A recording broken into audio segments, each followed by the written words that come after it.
Okay, so today we're gonna talk about realtor bookkeeping. Okay, this is very important because for bookkeeping, number one, you can save money, and number two, you can keep track of your income and expenses, where you're gonna spend your money, your advertising, so you don't go over your budget. Remember last time I talked about budgeting, right? So if you have a good budgeting, and you also have to track your budgeting, but by doing bookkeeping. Okay. So income, all income, referral fees or property management fees or other income should be recorded. Okay. So normally what you do is all the income should come from the brokerage. So if your income is a referral fee, they also have to write it to the brokerage, and then brokerage issue to you, because this way they will make sure that you report your income. Sometimes if you don't report your income, for example, the guy who gave you a referral fee, they had expense this referral fee out, right? But if you don't record this referral fee, and later on when CRA comes after that guy, and that guy got audited, right? And they find out, oh, this money went to you, and you did not report it. What happened is that you will get a penalty and plus interest. And plus, they will investigate all your past 7 years record for all your paperwork expenses. So you will end up the whole year dealing with CRA. And you don't want to happen, right? Because you rather do your deals with that time. So make sure you report all your incomes. Doesn't matter if it's from brokerage or from third-party individual, you must record those income. Okay? Otherwise, you'll end up doing a lot of paperwork. Deductibles. There are some 50%, 90%, and 100% that you can deduct. The first one is food related. Food related means, like say restaurant, if you go out with a client, 50% is deductible. Doesn't matter how many people, 50%. Or coffee, right? When you go out, have coffee with friend or potential client, those are deductible. And sometimes if you have a gift card, if you buy a restaurant gift card or supermarket gift card, those are also food related. Okay, those are also 50%. So if you are gonna buy a gift card, probably it's better to buy something else rather than restaurant or food related, right? Only 50% are deductible. For cars, car lease or financing, depreciation, right? For car lease payment, you can only deduct 90% up to $800 because the CRA will think that you're not using the car 100% because, for example, if you're going to work and going back to work, those distance are not work related, so those cannot be deductible. Even you have two cars, I say you have car A and car B, and car A you say is pure pleasure, right? You go out, have fun, and car B is pure for work, but still for car B, you cannot claim 100%. If you do that, the CRA will have very high chance of doing audit on your paperwork. So don't do that. So for your car B, you can only claim 90% on your lease payment. So everything else is 100%. And also, you get GST exempt for purchasing all those stuff. So you have to record all those GST. For example, there's GST on gas, right? There's GST on office supplies. So you have to record those GST, so they will be deducted from the GST you collected from your income, because you have GST on your income too, right? If you collect $100 on GST and your expenses have $50, so at the end you only pay $50 to CRA for GST. So there are some things, all of these things that you can deduct as a realtor.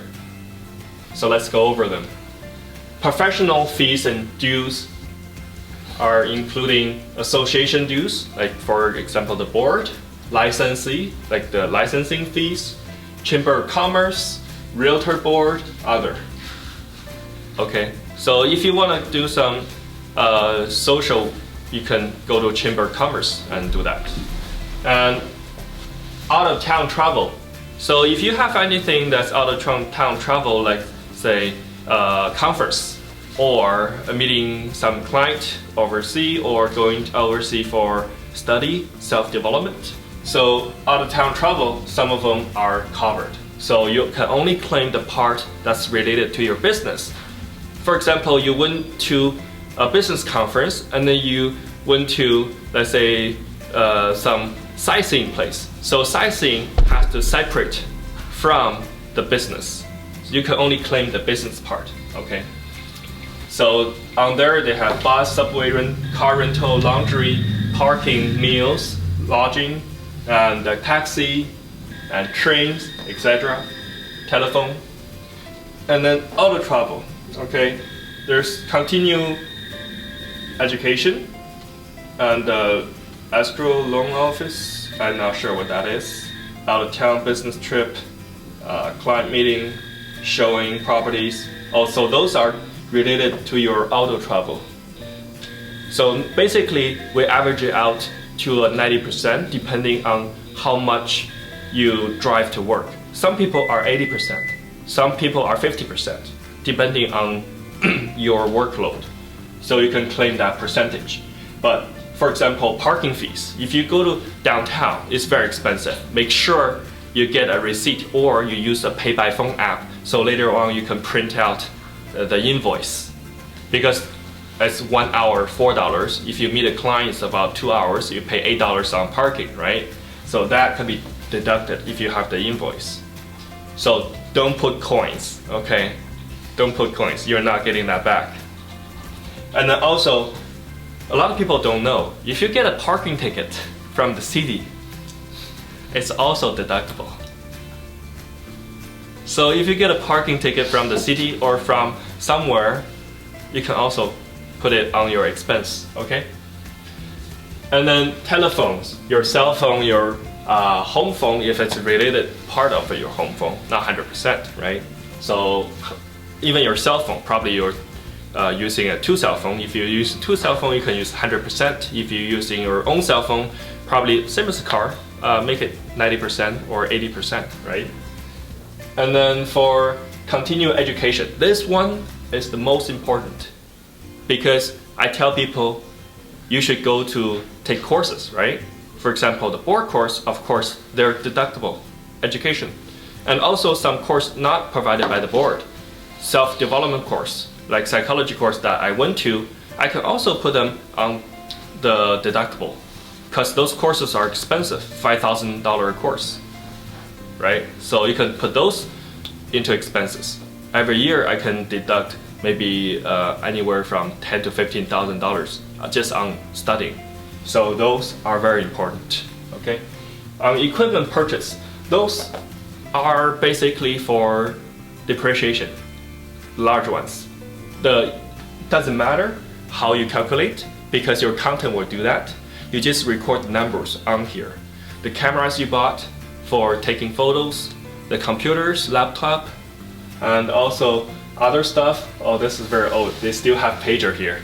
We don't have pager anymore, but fax machine, copy machine, telephone, computer equipment, camera, recorder.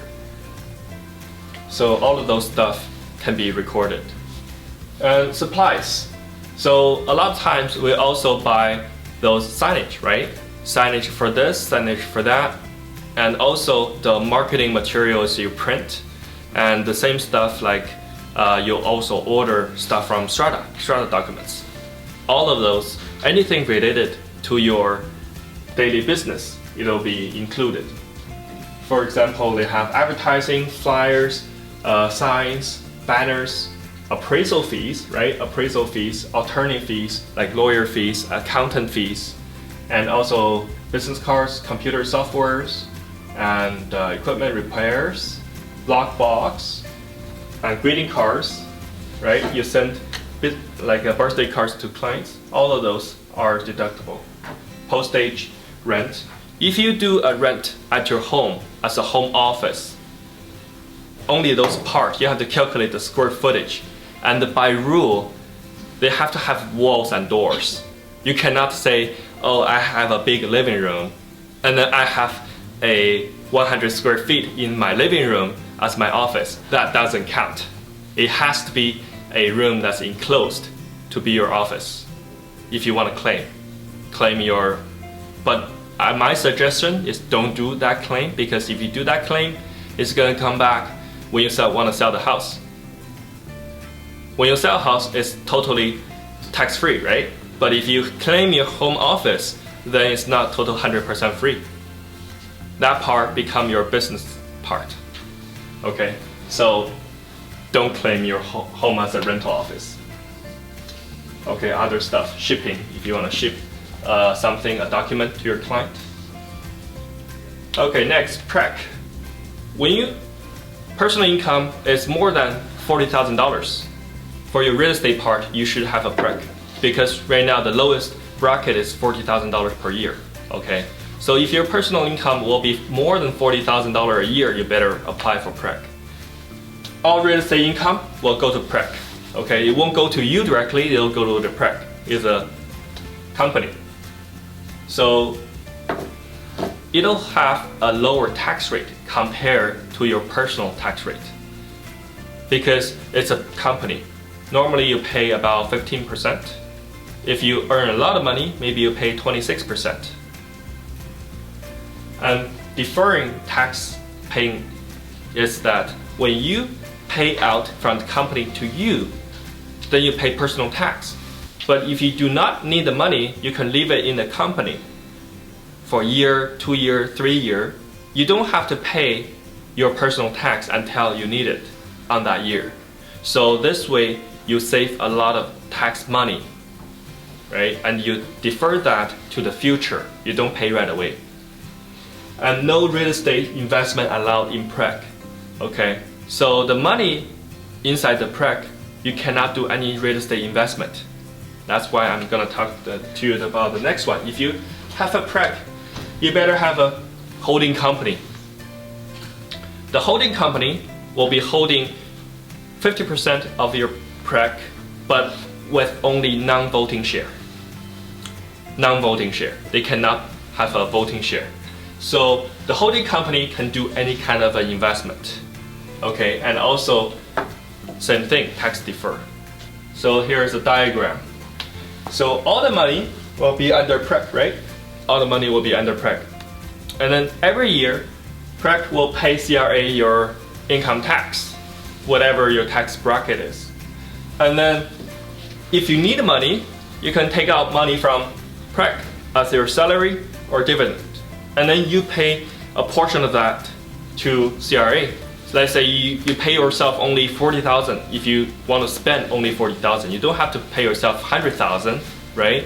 Unless you're buying something really expensive. If you just want to keep your daily spending, $40,000 should be plenty enough, right? And then you can buy your investment. And also the left profit is already taxed, right? So they can transfer the money to your holding company, after tax money to your holding company, and then your holding company can do all the investment. If your holding company makes money, and then they pay that to CRA directly. So basically, you have this structure here. Okay. Otherwise, you'll be ending up having $1 million, $2 million sitting in your PREC company. You cannot use them because when you set up, these two has to be together. For example, you earn $1 million in cash in PREC, and then you set up a holding company. Guess what? You cannot transfer that money to your holding company because you had to pay tax, and then you can transfer. Okay. Effect on mortgage. Everybody wants to buy properties, right? Even us as a realtor, we want to buy a condo, we want to buy a house, we want to buy some investment properties.